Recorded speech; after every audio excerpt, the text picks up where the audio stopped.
Stop the presses. Daniel Reeves stared at Simone Carter across the production floor. All of them.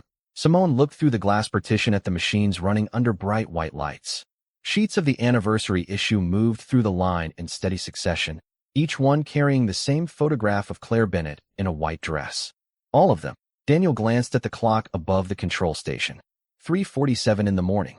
Simone, once I stop this run, distribution misses the morning window. I know. 43,000 copies. I know that too. Her phone began ringing on the stainless steel table between them. Alexander Whitmore. Daniel saw the name and looked away. Simone let it ring. She had been at the facility for more than 2 hours, long enough to review the production order, the distribution schedule, the digital release queue, and the authorization Rebecca Sloan had sent to the printer's legal department.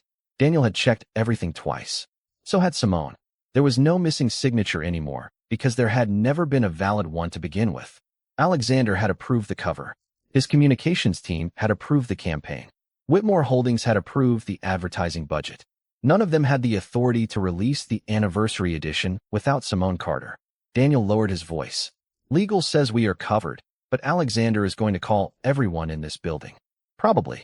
He may call the owners. Probably them first. Daniel almost smiled, then caught himself. You are very calm for someone about to ruin a lot of people's morning.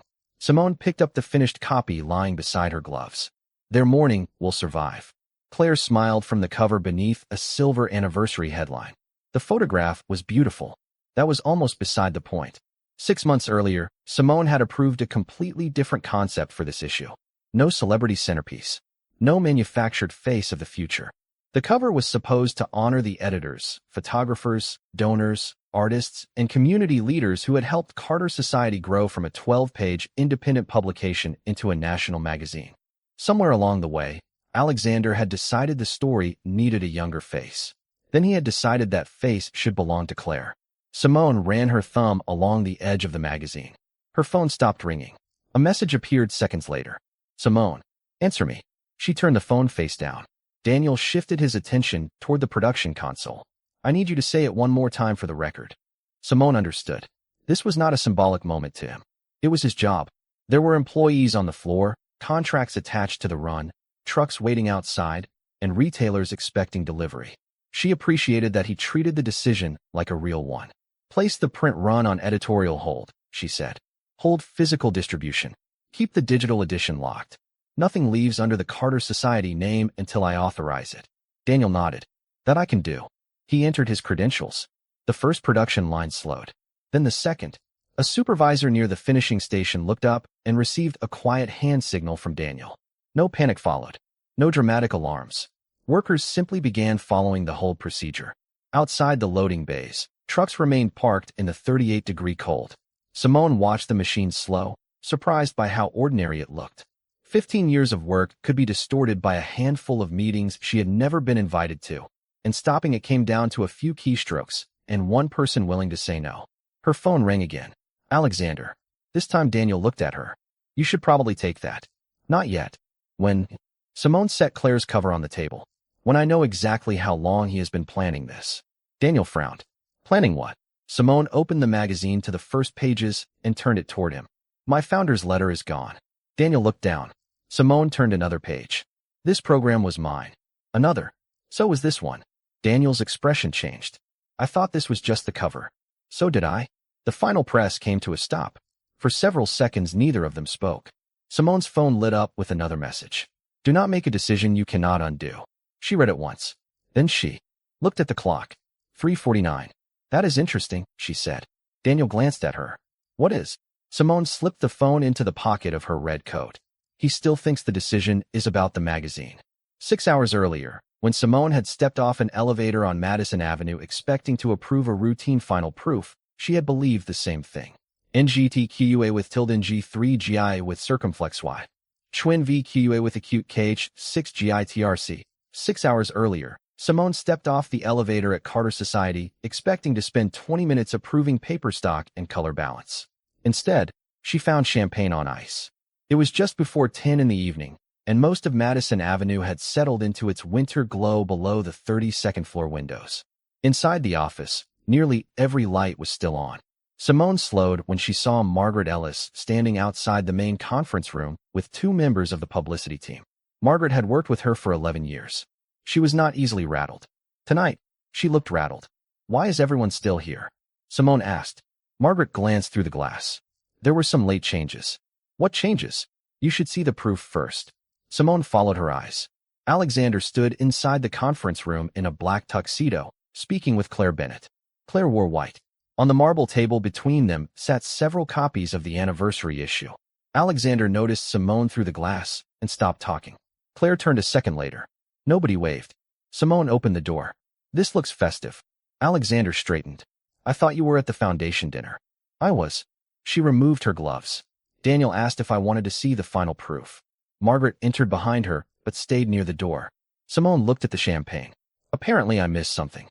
"We were reviewing the launch," Alexander said. "At 10 at night?" "Tomorrow is important." "It usually is when we print a magazine." She reached for the nearest copy. Alexander moved as though he might say something, then decided against it.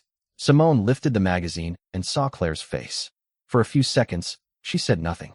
Claire was photographed against a pale background in a white dress, polished and confident beneath the anniversary headline Simone had written months earlier. 15 years of vision. 15 years of influence. 15 years of changing the conversation. Simone looked at Claire, then back at the cover. "When did you shoot this?" Claire hesitated. "Almost 2 weeks ago." Alexander stepped in. "Simone." She kept her eyes on Claire. 2 weeks. 12 days, Claire said. "I was told you knew." That answer changed the room. Simone finally looked at Alexander. "I knew." "The campaign moved quickly," he said. "We did not have time to debate every detail." "A cover is a detail now. Do not do this here." Simone glanced around the conference room. "Where would you prefer I do it?" Margaret lowered her eyes. Alexander pulled out a chair. "Sit down. I will explain." Simone remained standing. "Explain standing up." Claire took a small step away from the table. Alexander noticed and looked annoyed, not embarrassed. The readership data came back stronger than expected with women under 35. Claire tested well. Sponsors responded to her. "We had an opportunity to reposition the anniversary campaign." "Reposition it from what?" "From looking backward." Simone held up the magazine. "This issue is about the people who built Carter society." "And it still is." She looked at Claire's photograph. "Is it?" Claire spoke carefully. "I did not ask to replace you." Simone turned to her. "Were you told this was my anniversary cover?" Claire paused too long. "I was told the concept had changed." "That was not my question." Alexander's voice sharpened. "Enough." Simone looked at him. "You arranged this?" "I approved it." "Without me?" "Because I knew what you would say." "Then you knew I had not approved it." Alexander rubbed a hand across his jaw.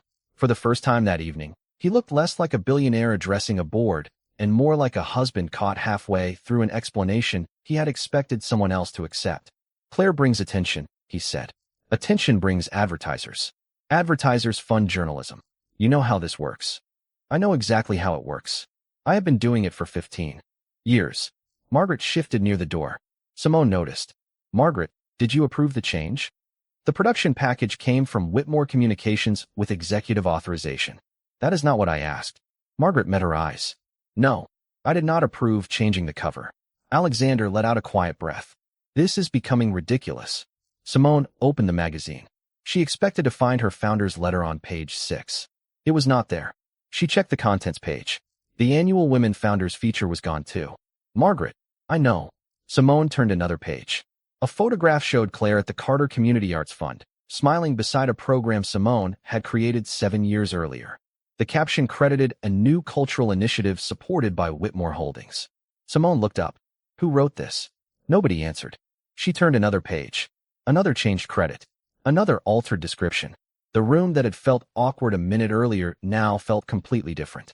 The cover was no longer the problem. Simone closed the magazine. "How much did you change?" Alexander did not answer immediately.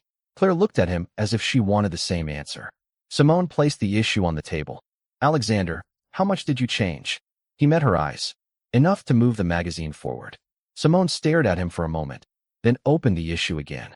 This time she was not looking at Claire's photograph. She was looking for everything else that had disappeared. NGTQA with tilde NG2 GI with circumflex Y. Chwin PHNG. Simone carried the anniversary issue into her private office and left the door open. She wanted Margaret there. She wanted Alexander there too. If someone was going to explain how her work had been rewritten, she preferred to hear it without another meeting happening behind her back. Alexander entered first. Margaret followed with a laptop. Claire remained near the conference room until Simone looked toward her. You should come in too. Claire seemed surprised. Are you sure? Your name is all over this issue. Yes. Claire entered and took the chair farthest from Alexander. Simone noticed that. She sat behind her desk and opened the magazine to the missing founders. Page. Margaret, show me the revision history. Margaret opened her laptop. The first major changes came in 26 days ago. Simone looked at Alexander. 26. We were exploring options. Without the editor or the founder. We were exploring them, Simone. Margaret continued. The Claire profile was commissioned 3 weeks ago. The cover shoot was approved 12 days ago. The founder's letter was removed 4 days ago. By whom? Margaret turned the screen toward her. Whitmore Communications. Simone read the email. The language was polished and harmless. Streamline legacy messaging. Strengthen forward-facing identity. Consolidate attribution. She had worked around corporate language long enough to know what those phrases meant when translated into ordinary English. Take out the old story. Put in the new one. Keep going, she said. Margaret opened another file. The Carter Community Arts Fund had been repositioned as part of a new cultural partnership. Simone had started that fund after meeting 3 public school teachers in Queens who were paying for classroom supplies themselves. Carter Society had raised the first $1 million without Whitmore Holdings. Now Claire's photograph sat beside the program as if she had helped create it. Claire leaned closer to the screen. I was told that was a new initiative. Simone looked at her. You never asked? Claire's face tightened. Alexander said the magazine wanted me involved. The magazine is sitting in this room. Nobody asked me. Alexander stepped forward. Leave Claire out of this. Simone gave him a long look. You put her on my cover, Alexander. You made that impossible. Claire turned toward him. You told me Simone had stepped back from editorial decisions. Alexander's expression changed. This is not the time. You did tell me that. Simone said nothing. For the first time that night, Claire no longer looked like someone enjoying a promotion. She looked embarrassed. That did not make her innocent, but it made the situation less simple than Alexander had designed it to appear. Margaret opened another document. There is more. A sponsorship presentation appeared on the screen. Claire's photograph was positioned beside the Carter Society logo. Below it sat the Whitmore Holdings name and the word Strategic Cultural Partner. Simone read through the proposed campaign. Morning television, donor breakfast, digital interviews, a reception the following night. None of it had been shown to her. When does this go public? She asked. The digital preview goes live at 5:30 in the morning, Margaret said. Print distribution begins around 6. Claire's first television appearance is at 7:15. Simone looked at the clock. 10:14. Alexander folded his arms. Now you understand why we cannot change course tonight. Simone looked back at the screen. No. Now I understand why you waited until tonight to let me see it. That is not what happened. Then tell me what happened. We had a narrow launch window. For 26 days? Alexander did not answer. Claire looked down at her hands. Simone noticed a hotel name printed at the bottom of the media itinerary. The Langford. A private breakfast suite had been reserved there for Alexander and Claire before the television appearance. That alone proved nothing. Then Claire's phone lit up on the desk beside her. She reached for it quickly, but not before Simone saw the preview of Alexander's earlier message still open on the screen. I will meet you upstairs after the reception. We will deal with Simone tomorrow. Claire locked the phone. The room went quiet. Alexander saw Simone's face and understood what she had seen. Simone. How long? She asked. Claire looked at Alexander. You should answer her. Claire, do not. Simone's voice stayed level. How long? Alexander stared through the window for several seconds. A few months. Margaret quietly closed her laptop. Simone felt the answer settle somewhere deeper than anger. A few months. Long enough to lie. Long enough to plan. Long enough to use the magazine as part of whatever future he imagined for himself. Claire spoke softly. He told me the marriage was already over. Simone looked at her. It was not. Claire nodded once. I know that now. Alexander stepped closer to the desk. This has nothing to do with the publication. Simone almost laughed, but there was nothing funny in it. You brought your private life into my company, rewrote my work, put Claire into programs she did not build, and scheduled the whole thing to go public before I could stop it. Do not tell me these are separate problems. She closed the magazine and stood. Alexander's voice dropped. What are you going to do? Simone picked up the issue. First, I'm going to find out whether you actually had the authority to do any of this." She walked toward the archive room without waiting for his answer. Behind her, nobody followed. For the first time that night, Alexander seemed to understand that Simone was no longer trying to save the cover, and Claire was beginning to understand that being chosen by him had placed her inside a story he had not told either woman truthfully. NGTQA with tilde NG, 2GI with circumflex Y. Schwinn PHNG. The archive room was colder than Simone remembered. She switched on the brass lamp above the long table and stood for a moment among 15 years of Carter Society history. Bound editions filled one wall. Contracts and donor records filled another. On the highest shelf sat boxes from the Brooklyn years, labeled in Simone's own handwriting before the magazine had an archive staff to do it for her. She pulled down the first box. Inside were advertising invoices, old photographs, handwritten subscription lists, and the first issue of Carter Society. The paper felt thin compared with the anniversary copy in her other hand. Simone smiled despite herself. She remembered hating that paper. The printer had offered better stock for another $1,800, and $1,800 might as well have been $18,000 back then. Her entire office had been 400 square feet above a bookstore in Brooklyn. The heat worked when it felt like it. 3 freelancers shared 2 desks. Simone handled subscriptions from a folding table near the window and carried finished copies downstairs herself because delivery cost money she did not have. Alexander had carried boxes too. That was the part that hurt more than she expected to remember. He had not been Alexander Whitmore, Billionaire chairman, back then. He had been a 34-year-old businessman with one rented office, a company nobody on Wall Street cared about, and a black suit that never quite fit across the shoulders. On the night the first issue arrived, he had climbed the stairs carrying 2 boxes and complaining about their weight. "You put bricks in these?" he asked. "Advertising," Simone said. "Try being grateful." He dropped the boxes beside her desk and picked up a copy. "This is real. It was real before the printer delivered it. You know what I mean." He studied the cover, then looked at her. "People are going to want to be in this someday." Simone laughed. "I would settle for people paying their subscriptions." He had laughed with her then. There had been no competition between them because neither had enough success to protect. A year later, Carter Society began attracting people Alexander could not get meetings with. Museum directors, foundation presidents, attorneys, family office advisors. Simone knew them because she interviewed them, attended their events, remembered their children's names, and never treated a relationship like a transaction waiting to happen. Alexander asked for one introduction. Simone gave it to him. Eleanor Grant was the first. She ran one of New York's most respected private arts foundations and had turned down Alexander's meeting request twice. When Simone invited him to a donor dinner, Eleanor agreed to meet him because Simone asked.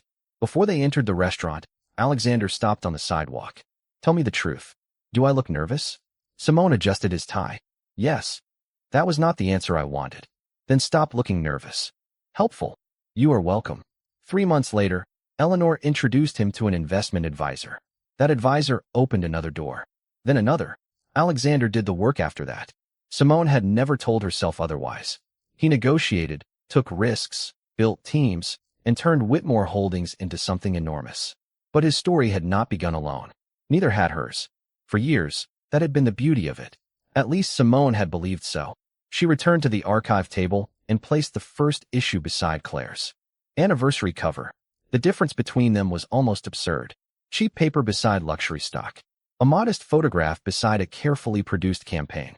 One had been made when Simone could barely afford a print run.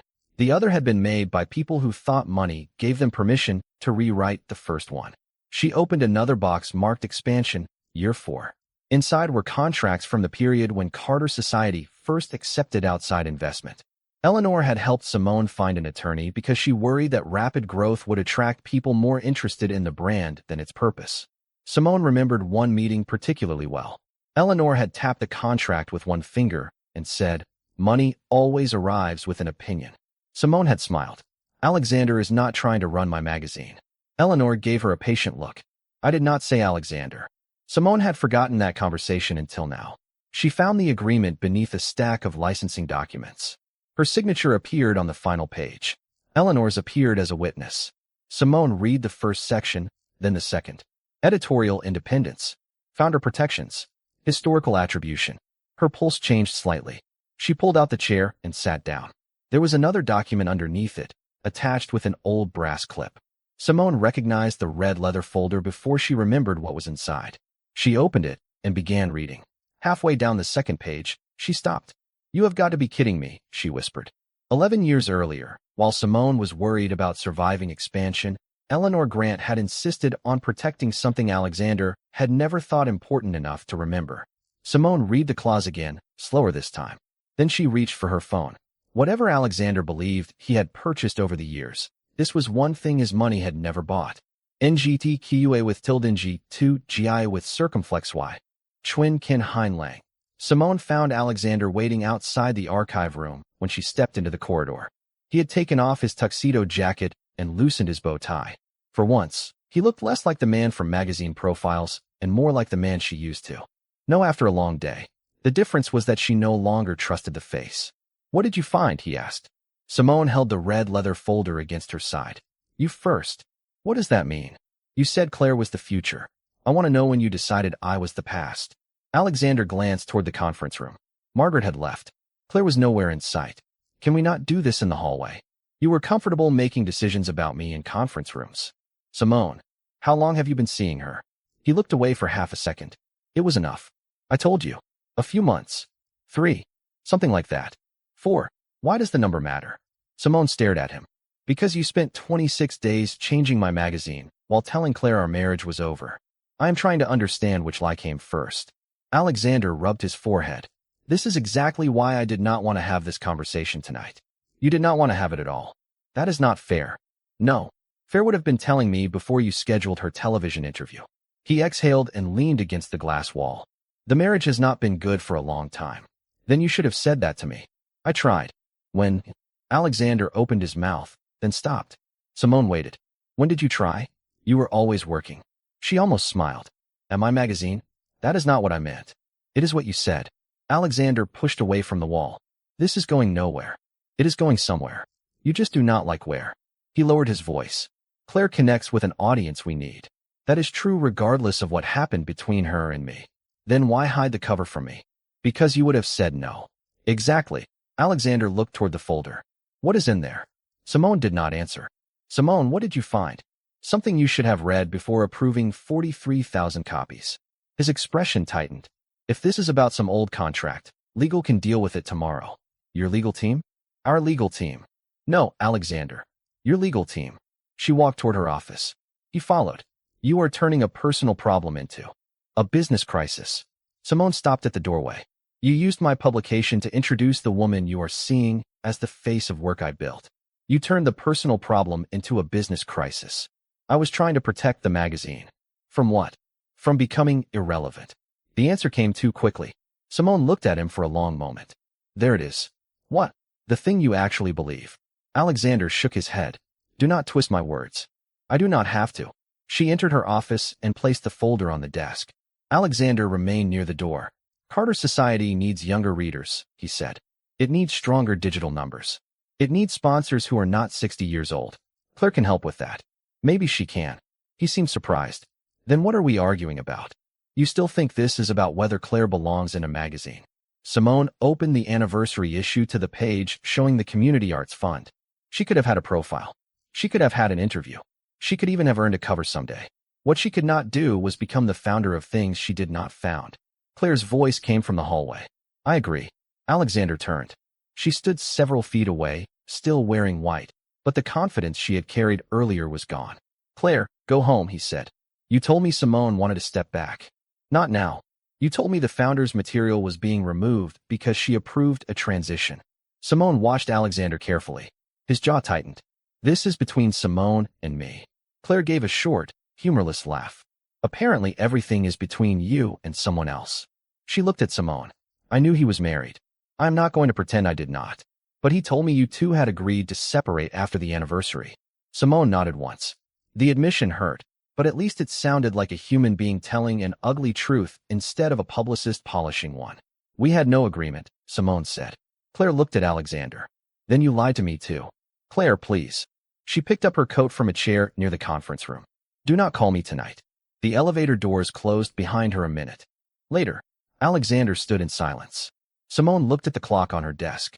10:23. "You should go home," he said finally. "Sleep for a few hours." We can fix this tomorrow. The issue releases tomorrow. Then let it release. We correct whatever needs correcting in the next one. Simone almost could not believe he had said it. You want me to let 43,000 copies go out with false credits because correcting them would be inconvenient? I want you to be reasonable. She closed the magazine. I have been reasonable for 15 years. Alexander looked at the red folder again. What are you planning? Simone picked up her phone. I am calling Rebecca Sloan. He frowned. Who? That told her everything she needed to know. Rebecca had helped draft the founder protections 11 years earlier, and Alexander did not even remember her name. Simone opened the contact and pressed call. Go home, Alexander. This is my business too. Simone looked up. That is what I am about to verify. Rebecca answered on the third ring. Simone? It is late. Is everything all right? Simone looked directly at her husband. No, she said. But I think I finally found the right document. NGTQUA with tilde G2 GI with circumflex Y. Chwinkin SAU Kuk GIU. Rebecca Sloan did not give Simone an answer right away. That was one of the reasons Simone trusted her. Send me the entire agreement, Rebecca said. Not the page you think matters. Everything. Simone scanned the documents from the red folder while Alexander stood across from her desk, checking his phone every few seconds. How long? He asked when she finished. As long as it takes. Production starts tonight. I am aware. Rebecca called back 18 minutes later. By then, Alexander had poured himself a glass of water and made 2 calls in the hallway. Simone heard enough to know one was to his general counsel. When her phone rang, she answered immediately. I have the original agreement, Rebecca said. I also pulled the amendments from the state filings and the copies your office sent me over the years. And Eleanor was careful. Simone leaned back in her chair. How careful? Whitmore Holdings can invest, advertise, negotiate commercial partnerships, and make recommendations. It cannot approve material changes to founder attribution, historical archives, or an anniversary edition without final editorial authorization. Alexander stopped near the window. He could hear Rebecca through the speaker. Whose authorization?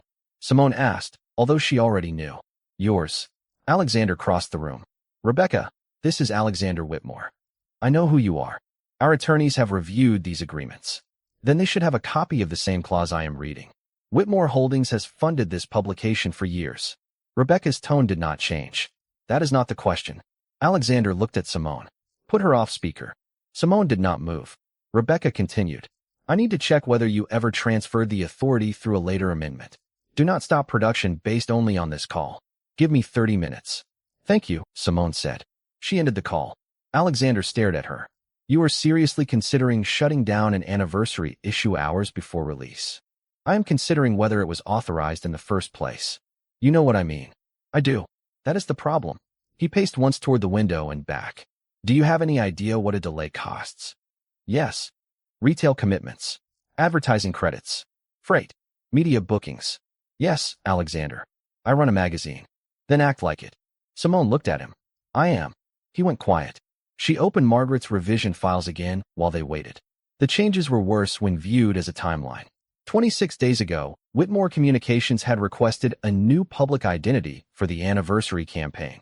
3 weeks ago, Claire's profile had been commissioned. 12 days ago, the cover had been photographed. 4 days ago, Simone's founder letter had been removed.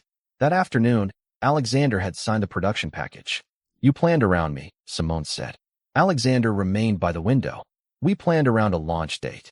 No, you planned around the possibility that I would say no. Because you say no whenever the magazine changes. Name one change I rejected because I was afraid of change. Alexander hesitated. That is not the point. It is exactly the point. Her phone rang before he could answer. Rebecca, I checked every amendment I have, she said. There is no transfer. You are certain? Yes. But listen carefully.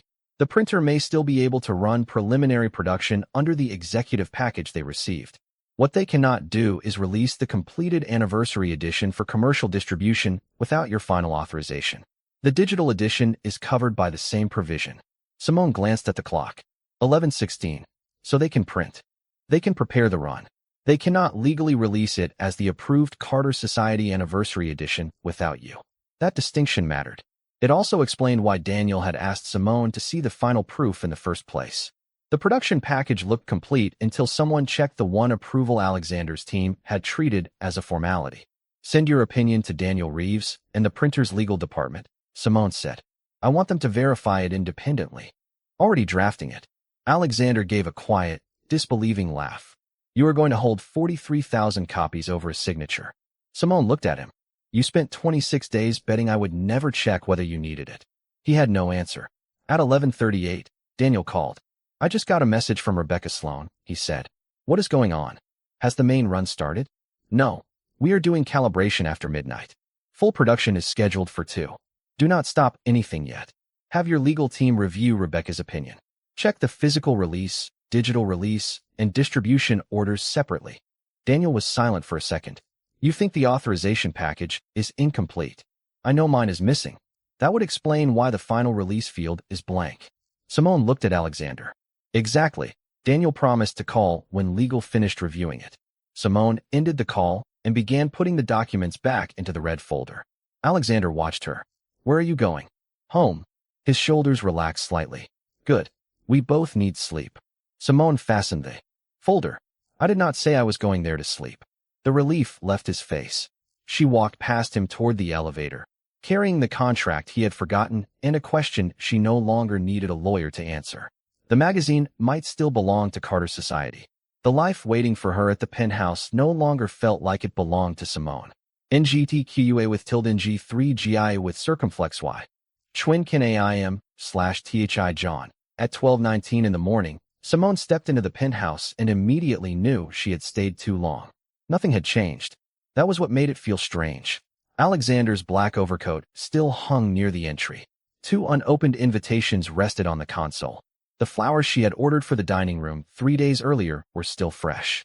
Through the windows, Manhattan looked polished and distant, exactly as it had the night before, when Simone still believed the worst problem waiting for her was an anniversary deadline. She set the red leather folder on the kitchen counter and took off her coat. Her phone buzzed. Daniel. Legal is reviewing everything now, he said. They agree the final release field is incomplete. They want Rebecca's supporting documents before they make a formal call. She is sending them. She already did. I have them. Simone glanced at the clock. When do you need me there? If you want to review the production records yourself, come before 2. Calibration starts around 12:30. We will not release anything while legal is reviewing the authorization. I will be there. Daniel paused. Simone, are you all right?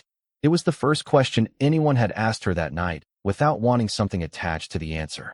She looked around the apartment. I do not know yet. Fair enough. I will see you soon. She ended the call and walked toward the bedroom. Simone had imagined leaving Alexander before, but only in the abstract way people imagine impossible things during bad weeks. In those versions, there were suitcases and arguments and explanations. The reality was quieter. She opened the closet and stared at 15 years of accumulated life. Gowns from foundation dinners. Shoes chosen for interviews. Jewelry.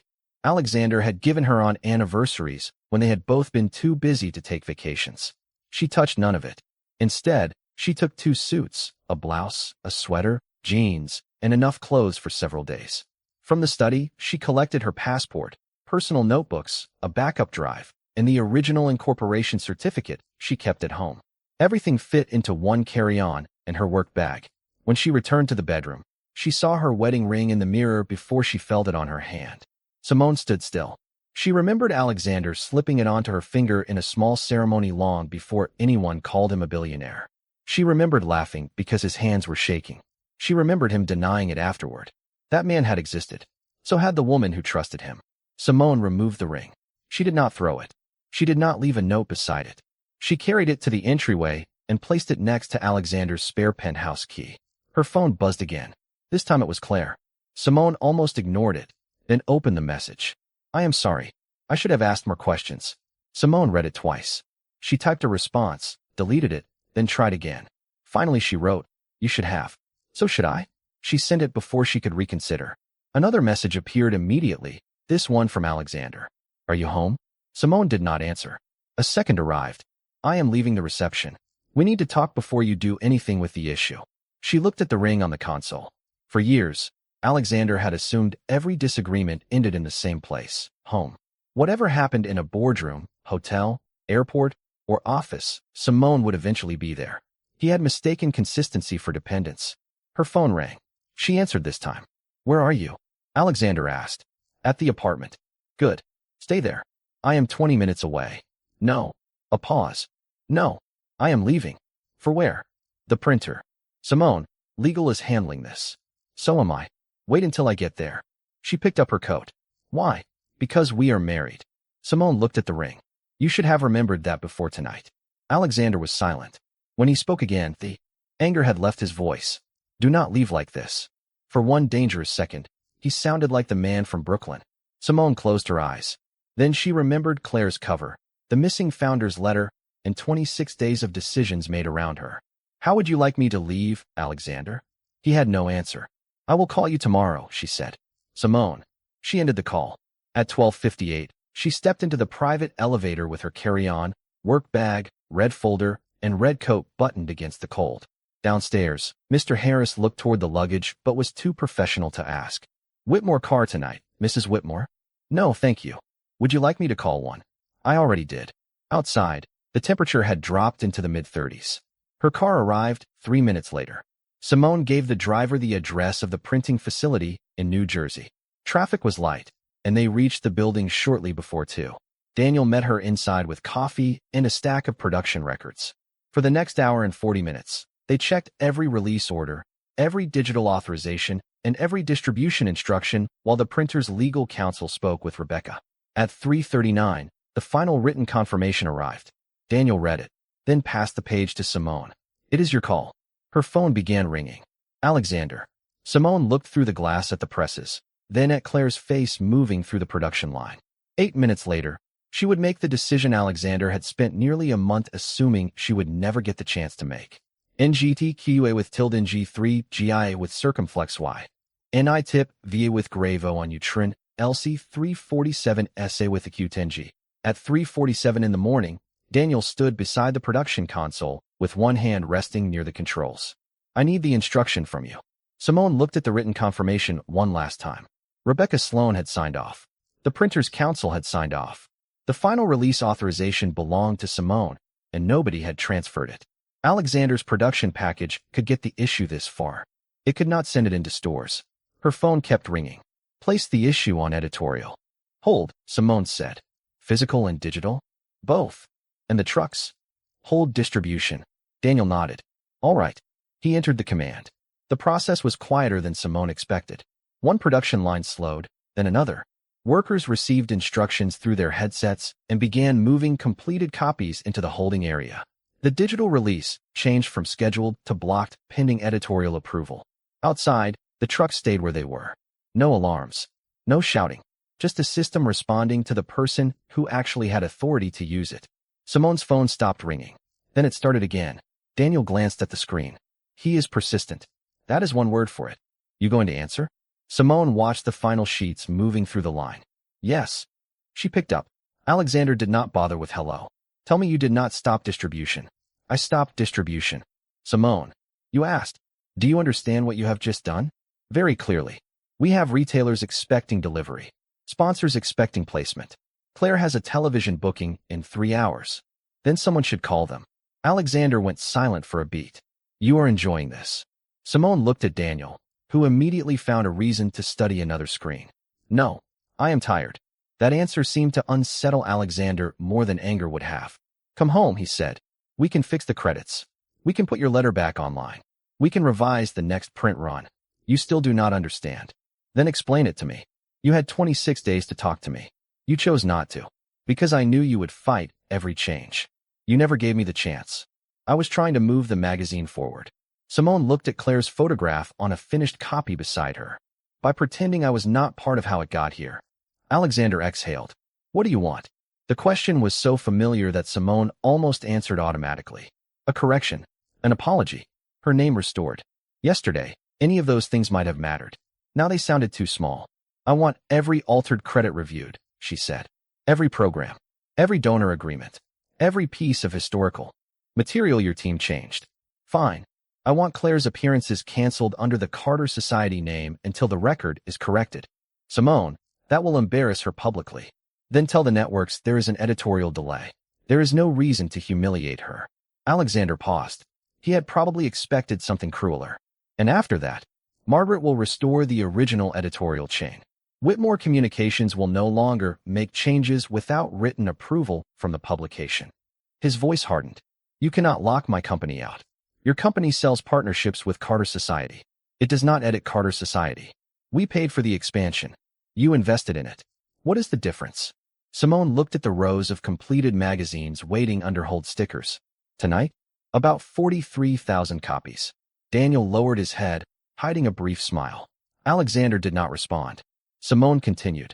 Margaret is pulling every Whitmore contract from the last 5 years. Rebecca will review them with independent counsel. For what? To find out where your company ends and mine begins. You are talking like we are strangers. Simone's voice softened despite herself. I came home tonight, Alexander. Silence. I saw the ring, he said. Then you know. Do not decide 15 years of marriage in one night. I did not. She looked through the dark window beyond the loading bays. That is the part you are missing. Tonight was just the night I stopped pretending I had not noticed. He had nothing ready for that. For several seconds, Simone could hear only the faint sound of the production floor. When Alexander spoke again, his voice was quieter. Is there someone else? Simone almost laughed. No. Then why can you walk away this easily?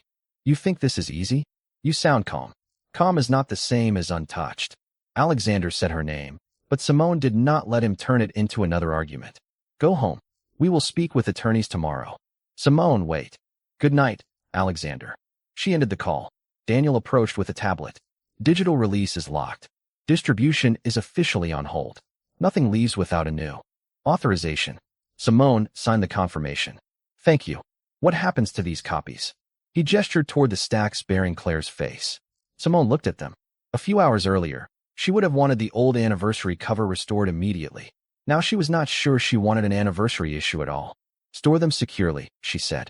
Nobody destroys anything. Nobody leaks anything. We review the whole issue first. Daniel nodded. That was the difference Alexander had never understood. Simone did not need to erase Claire to restore herself. At 4:12 in the morning, she called Margaret. Margaret answered with a tired, please tell me you have good news. Depends on your definition. The issue. On hold. Margaret let out a long breath. What do you need from me? Simone looked at the first Carter Society issue lying beside the red folder. Everything Whitmore Communications touched. 5 years. That could take days.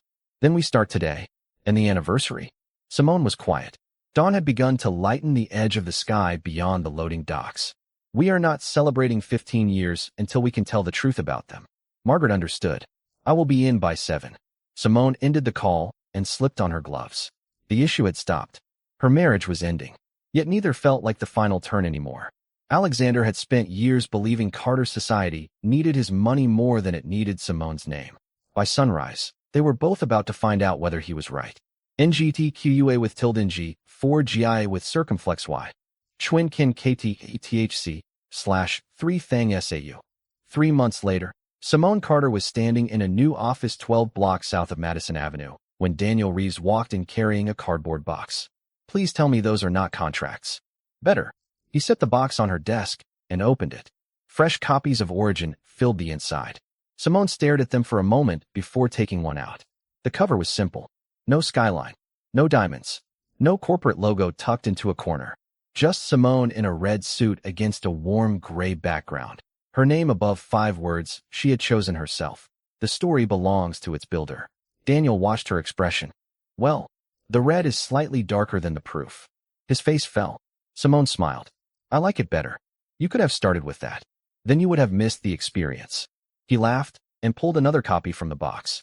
The last 3 months had been exhausting, expensive, and far less elegant than the public imagined. There had been attorneys, canceled contracts, advertiser calls, donor meetings, distribution negotiations, and mornings when Simone ate breakfast over spreadsheets because there was nowhere else to put them.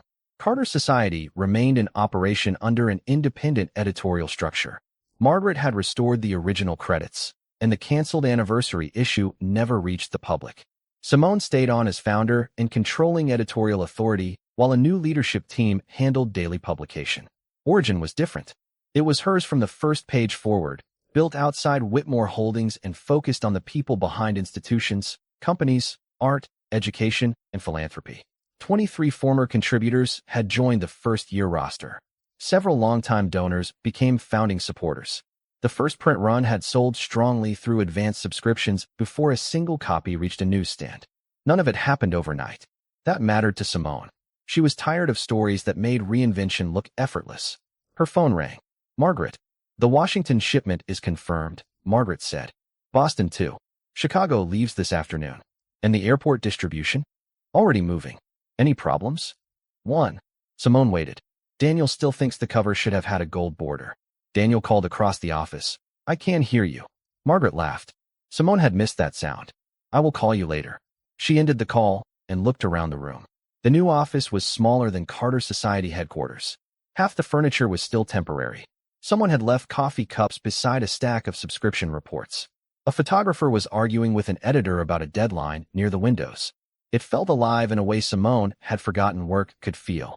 Across town, Alexander Whitmore saw the same cover at an airport newsstand. He was waiting for a flight to San Francisco when the red caught his attention. He stopped. The cashier recognized him, but wisely said nothing as Alexander bought a copy. He sat near the windows and opened to Simone's letter. There was no mention of him. No mention of Claire. No account of the night the anniversary issue was stopped. Simone wrote about credit, memory, and the quiet ways people disappear from work they helped create. She wrote about how easy it was to confuse financial power with authorship. Alexander read the final paragraph twice. His phone buzzed with a message from his attorney about the separation agreement. He ignored it. Then another message appeared. Claire Bennett. They had not spoken in weeks. Her message was brief. I accepted the position in Los Angeles. I thought you should know. Alexander stared at it before typing, congratulations. He deleted the word. Typed, good luck. Deleted that too. Finally, he put the phone down without answering. Claire had ended their relationship shortly after learning how much he had hidden from both women. She had issued no public accusations and Simone had made none against her. The scandal Alexander once feared never arrived. Something quieter did. People simply stopped assuming he belonged at the center of Simone's work. Donors called Simone directly. Editors credited her correctly. Interviewers asking about Carter Society no longer began their questions with Whitmore Holdings. His company remained worth billions. His houses remained his. His influence did not vanish. Yet sitting in that airport lounge, Alexander understood how little any of it could purchase now. He called Simone. She was reviewing subscription numbers when her phone lit up. She considered letting it go to voicemail, then answered. Hello, Alexander. I saw Origin. It is difficult to miss the red. A small silence followed. It is good. Thank you. Better than good. Simone waited. He seemed to be searching for the right sentence. I read your letter. All of it. Twice. That is unusually thorough for you. He laughed once, quietly. I deserve that. Simone did not answer. I keep thinking about Brooklyn, he said. The first issue. Those boxes. They were heavy. You said they were full of advertising. They were. I thought I was helping you build something. Simone looked at the copy on her desk. You were. When did I start acting like it belonged to me? There was no performance in his voice now. No boardroom certainty. Simone could have given him a date. She could have listed meetings, decisions, and years of small dismissals. Instead, she said, I do not think either of us noticed the first time. Alexander was quiet. I am sorry. Simone closed her eyes for a second. 3 months earlier, those words might have changed the temperature of a room. Now they simply sounded like words he finally understood. I believe you, she said. Does that change anything? No. Another silence. I thought not. His flight was called in the background. Goodbye, Simone. Goodbye, Alexander. She ended the call and returned to the office. Daniel was waiting near the doorway with 2 coffees. Everything okay? Simone took one. Yes. That sounded suspiciously convincing. She smiled. Give me the subscription numbers. He handed her the report. Outside the windows, New York moved through an ordinary morning. Simone looked once at her cover, then set it aside and opened the report. There were deadlines ahead, payroll to meet, writers to call, and another issue waiting to be built. For the first time in years, the work in front of her did not require anyone else's permission to feel like her own.